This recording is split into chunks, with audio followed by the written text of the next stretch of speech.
Welcome to S classes. आज पढ़ते हैं बिलियन। ये देखिए बिलियन होता क्या है। बिलियन होता है सॉल्यूशन। दो या दो से अधिक पदार्थों के परस्पर मिश्रण से जो सामग्री मिश्रण प्राप्त होता है बिलियन कहलाता है। जैसे ठोस का द्रव में विलयन, द्रव का गैस में विलयन, गैस का द्रव में विलयन व गैस का गैस में विलयन आदि। ये सब जो एक दूसरे में मिक्स हो जाते हैं उसी को विलयन बोलते हैं। विलय व विलायक क्या होता है? Solute and solvent. जब दो पदार्थ एक विलयन बनाते हैं तब एक पदार्थ दूसरे में घुल जाता है। अल्प मात्रा में उपस्थित होने वाला पदार्थ विलय यानी सोल्यूट एंड दूसरा विलायक यानी सॉल्वेंट कहलाता है। यानी जो अल्प मात्रा में घुलता है वो सोल्यूट होता है, जो पूरा घुल जाता है वो विलायक कहलाता है। अधिक डाई इलेक्ट्रिक नियतांक वाले पदार्थ सबसे अधिक विलायक माने जाते हैं। अधिक डाई इलेक्ट्रिक नियतांक वाले पदार्थ सबसे अधिक विलायक माने जाते हैं। जल का डाई इलेक्ट्रिक नियतांक अधिक होने के कारण इसे उत्तम विलायक माना जाता है। यानी सबसे अच्छा विलायक क्या है? जल को माना जाता है। कपूर, गंधक, सल्फर, घी, नेप्थलीन आदि जल में अम्लीय होते हैं। ये उसमें मिलते नहीं हैं क्योंकि ये सब क्या हो वैसे रख दो तो गैस बन करके उड़ जाते हैं, लिक्विड में भी चेंज नहीं होते हैं। अभी कि महत्वपूर्ण विलायक तथा उनमें विलेय पदार्थ क्या होते हैं। जैसे जल में क्या मिलता है? जल तो विलायक है। अब विलेय पदार्थ क्या है? जल में विलेय पदार्थ नमक, चीनी, फिटकरी, नीला थोथा जिसको कॉपर सल्फेट बोलते हैं, एल्कोहल। अब स्टोन विलायक में कौन सा विलेय पदार्थ होता है? वर्निश, कार्डाइट, कोलेडियन, रेयान, सेल्यूलोज, कृत्रिम रेशम। ये क्या होते हैं? एसीटोन में विलेय पदार्थ हैं। ठीक है। एल्कोहल में क्या होता है? वर्निश, पॉलिश, कपूर, चमड़ा, लाख, आयोडीन। ये होते हैं एल्कोहल के लिए। कार्बन टेट्राक्लोराइड में विलेय पदार्थ क्या क्या होते हैं? देखिए तेल, वसा, घी, मोम आदि।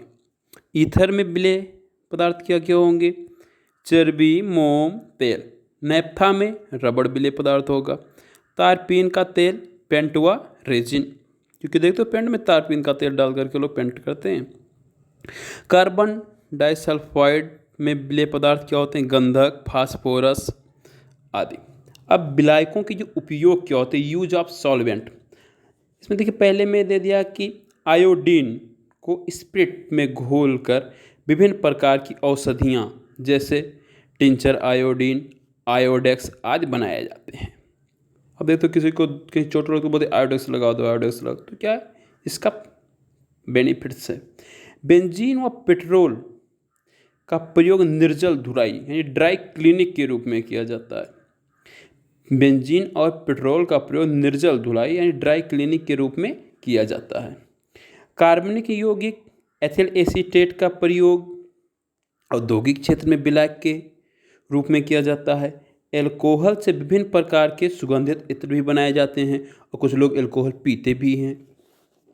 अब देखते हैं नेक्स्ट क्वेश्चन। नेक्स्ट अगला टॉपिक क्या है, तो इसको आप अच्छे से लर्न भी कर सकते हैं। कहीं दिक्कत आती है किसी को तो वो पूछ भी सकते हैं। ठीक है, और आगे बढ़ते हैं। अब आगे क्या बोल रहा है ये, यदि किसी विलयन में उपस्थित विलेय के कण धन यानी पॉजिटिव तथा ऋण यानी नेगेटिव आवेशित हो तो यह विलयन विद्युत धारा द्वारा प्रभावित करने में सक्षम होता है। फिर से एक बार इसको देखिए, इंपॉर्टेंट है। यदि किसी विलयन में उपस्थित विलेय के कण धनावेशित तथा ऋणावेशित होते हों तो यह विलयन विद्युत धारा प्रभावित करने में सक्षम होता है।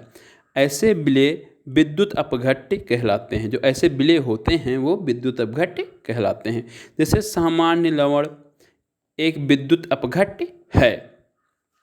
अभी हम आपको देखते हैं, इधर साइड में देखते हैं क्या लिखा है। विभिन्न प्रकार के विलयन, विलयन के प्रकार फिर उसके एग्जाम्पल। जैसे गैस में गैस तो वायु और गैस का मिश्रण होता है। तो गैस में गैस से मिला ना।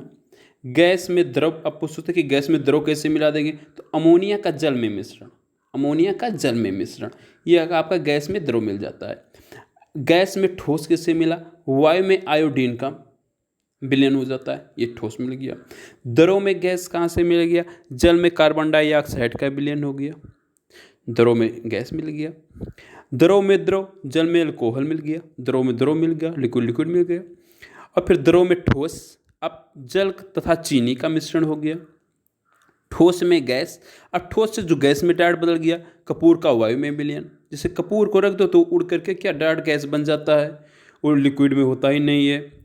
ठोस में द्रव, जो ठोस से द्रव हो जाता है। नमक का जल में विलयन, नमक को भी बाहर खोल करके रख दो तो पिघल करके क्या एकदम जल में बन जाता है।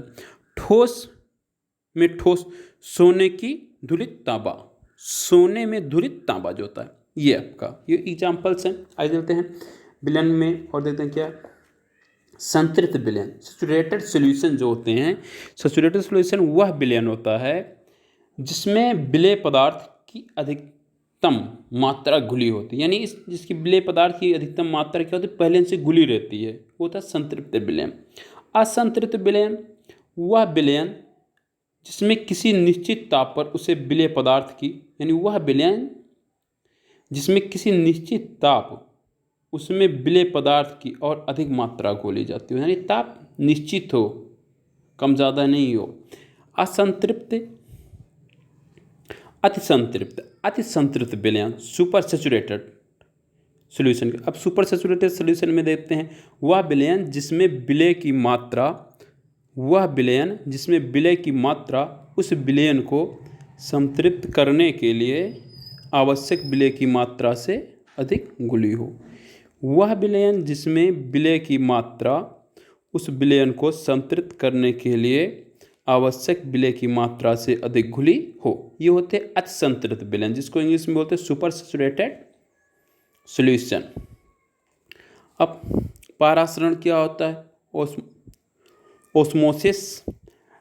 जब एक विलयन तथा विलायक, जब एक विलयन तथा विलायक को अर्ध परागयम झिल्ली से पृथक किया जाता है, पृथक किया जाता मतलब जैसे छान लिया जाता है, अलग किया जाता है, तो विलायक के अणु विलयन में चले जाते हैं और झिल्ली की दोनों ओर बराबर सांद्रता हो जाती है, झिल्ली के अंदर दोनों बराबर सांद्रता हो जाएगी।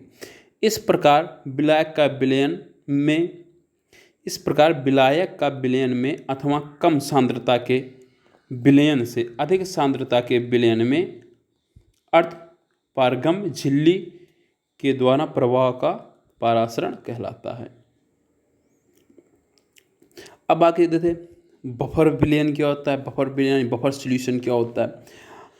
अब बफर सॉल्यूशन वह विलयन जो कि अम्ल या क्षार की धारण, वह विलयन जो अम्ल और क्षार की साधारण मात्राओं की, यानी ऐसा विलयन हो जो अम्ल और क्षार की जो साधारण मात्राओं को उनकी प्रभावी अम्लता या क्षारता में परिवर्तित किए बिना, यानी उनको न अम्लता या क्षारता में परिवर्तित बिना किए ही क्या करता है, अवशोषित कर लेता है, तो उसे क्या कहते हैं, उसे बफर विलयन कहते हैं।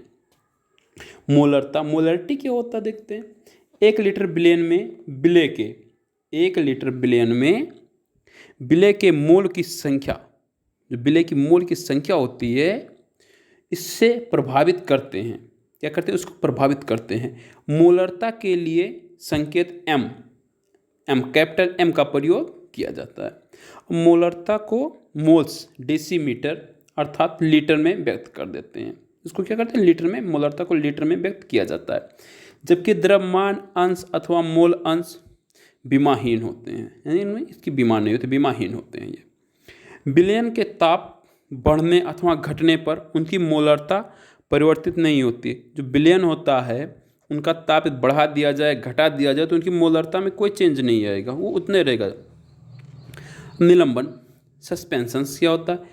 छोटे आकार के कणों के पदार्थ, जो छोटे आकार के कणों के पदार्थ जो विलयन में आघूलनशील परंतु नग्न आँखों से दृश्य होते हैं। क्या होता है, विलयन में आघूलनशील होते हैं मगर नग्न आँखों से क्या कहते हैं, उनको देख सकते हैं, दृश्य होते हैं, उन्हें क्या कहते हैं, निलंबन कहते हैं। उदाहरण जैसे मोटे चूने के पत्थर को जल में मिलाने पर निलंबन बनता है। जैसे चूने को जब मिला दिया जाता है तो जल के अंदर दिखता रहता है कि ये चूना है।